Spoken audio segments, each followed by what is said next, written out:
राधे राधे मित्रों, स्वागत है आपका राजस्थान जी के शॉर्ट नोट्स में। दोस्तों, अपन 10वीं कक्षा की पुस्तक है राजस्थान अध्ययन, उसका अध्ययन कर रहे थे। तो उसमें अपने सभ्यताएं चल रही थी। तो महत्वपूर्ण मोस्टली जो सभ्यता है वो तो अपने पढ़ ली थी, लेकिन जो कुछ एक सभ्यताएं बाकी रह गई थी उसका अपन अध्ययन इस वीडियो में करेंगे। ठीक है दोस्तों, तो शुरू करते हैं आज का अपने सेशन। तो इसमें सभ्यता है गणेश सभ्यता। कहाँ पर है गणेश सभ्यता? तो नीम का थाना सीकर में। कहाँ पर है? नीम का थाना सीकर में। और कौन सी नदी के किनारे है? तो कांतली नदी के किनारे पर है। कौन सी नदी के किनारे है? तो कांतली नदी के किनारे है। और इसे ताम्रयुगीन संस्कृति का महत्वपूर्ण स्थल कहते हैं। किसे? ताम्रयुगीन संस्कृति का महत्वपूर्ण स्थल है कौन सा? गणेश सभ्यता। फिर उत्खनन कार्य किसके द्वारा किया गया? तो गणेश सभ्यता का उत्खनन किसके द्वारा किया गया? तो रतन चंद्र अग्रवाल के द्वारा किया गया। रतन चंद्र अग्रवाल के निर्देशन में उत्खनन कार्य हुआ। फिर यहाँ से 2800 ईसा पूर्व की सभ्यता के अवशेष प्राप्त हुए। कहाँ से? गणेश सभ्यता से लगभग 2800 ईसा पूर्व की सभ्यता के अवशेष प्राप्त हुए। ठीक है। फिर गणेश सभ्यता, गणेश से अत्यधिक मात्रा में तांबे के आयुध एवं उपकरण मिले। मतलब गणेश सभ्यता है वहां से अत्यधिक मात्रा में किसके? तांबे के उपकरण मिले। कहां से? तांबे के उपकरण मिले। इसे ताम्रयुगीन सभ्यताओं में प्राचीनतम सिद्ध करती है। जो इसे ताम्रयुगीन सभ्यताओं में प्राचीनतम सिद्ध करती है। फिर तांबे के उपकरण मिले। यहाँ से जो तांबे के उपकरण मिले उसमें लगभग 99% क्या है? तांबा है। जो भी तांबे के उपकरण मिले उसमें 99% तांबा है। ठीक है। फिर यहाँ से जो मिट्टी के बर्तन प्राप्त हुए उन्हें कपिशवर्णी मृद पात्र कहते हैं। क्या कहते हैं? यहाँ से जो मिट्टी के बर्तन प्राप्त हुए उन्हें कपिशवर्णी मृद पात्र कहते हैं। मृद पात्र कहते हैं। ठीक है। यह काले व नीले रंग से सजाए हुए थे। कौन से? काले व नीले रंग से सजाए हुए थे। ठीक है। फिर गणेश सभ्यता भारत की ताम्र सभ्यताओं की जननी मानी जाती है। कौन सी गणेश सभ्यता है? वो भारत की ताम्र सभ्यताओं की जननी भी माना जाता है। ठीक है। तो ये महत्वपूर्ण जानकारी अपनी गणेश सभ्यता से है। नेक्स्ट आगे बढ़ते हैं। तो नेक्स्ट आगे कुछ एक और सभ्यता है जो बची कुछ है। तो और सभ्यता कौन सी है? तो भिनमाल भी सभ्यता है। भिनमाल कहाँ पर है? जालोर में। और भिनमाल का प्राचीन नाम क्या है? तो भिनमाल का प्राचीन नाम क्या है? श्रीमाल। और भिनमाल का उत्खनन कार्य किसके द्वारा किया गया? तो आर.सी. अग्रवाल के द्वारा। ठीक है। तो ये एक महत्वपूर्ण चीज़ है, इसको भी याद रखना। फिर एक नई महत्वपूर्ण चीज़ है कि यहाँ से एक रोमन एम्फोरा सुरापात्र व एक यूनानी सुराही मिली। कौन सी? एक रोमन एम्फोरा सुरापात्र व एक यूनानी सुराही मिली जो इसके विदेश व्यापार का केंद्र होने की पुष्टि करता है। मतलब यूनानी सुराही मिली है तो मतलब यहाँ के व्यापार के संबंध कहाँ से रहेंगे?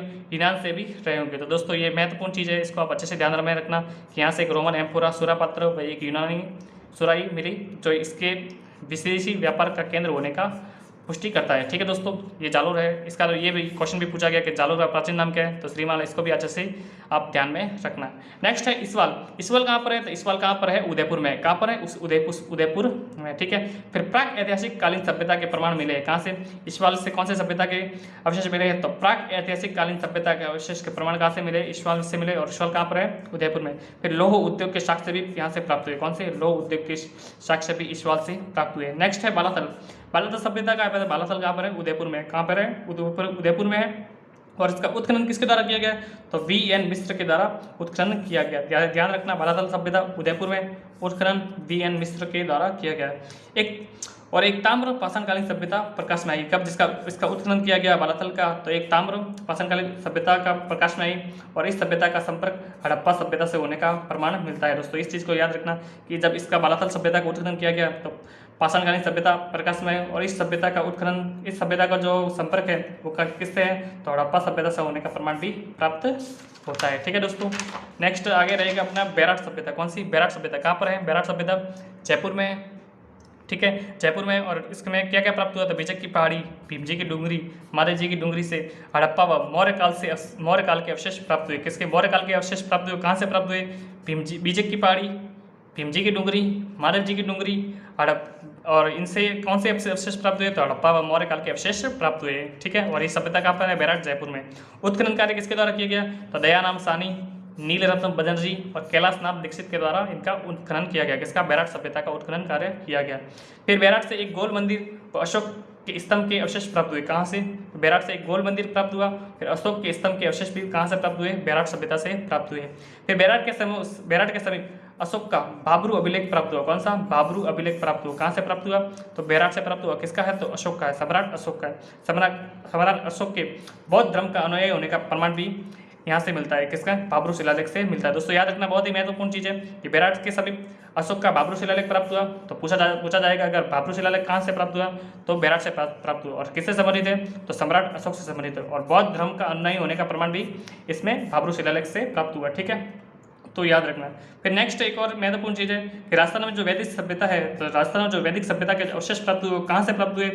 महत्वपूर्ण चीज़ है, इसको याद रखना कि राजस्थान में वैदिक सभ्यता के अवशेष कहाँ से प्राप्त हुए? तो अनूपगढ़, फिर तरखान वाला डेरा और चक 64 से प्राप्त हुए। कहाँ से प्राप्त हुए याद रखना, राजस्थान में वैदिक सभ्यता के अवशेष कहाँ से प्राप्त हुए, तो अनूपगढ़ से, फिर तरखान वाला डेरा से और चक 64 से प्राप्त हुए।